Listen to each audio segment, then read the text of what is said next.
யாரு கேட்டது? ஒரு வாக்கை பறிக்கிற முறை.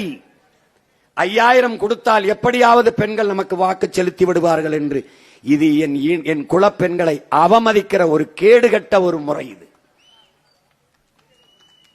காசை கொடுத்தா ஓட்டு போட்டுருவோம் உனக்கு, அப்படித்தானே? இது என் அன்பு சொந்தங்கள், என் அருமை உடன் பிறந்தார்கள் சிந்திக்கணும். நான் உங்க ஓட்டுக்காக வந்து கத்திக்கிட்டு இருக்கேன்னு நினைக்காதீங்க. நான் இந்த நாட்டுக்காக கத்திக்கிட்டு இருக்கிற அந்த மகன், இதை புரிஞ்சுக்கணும்.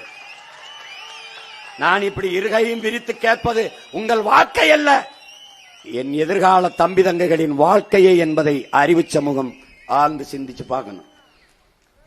எனக்கு பதவிதான் வேணா ஏதாவது ஒரு கட்சியில கூட்டணி போய் சேர்ந்திருப்பேன்.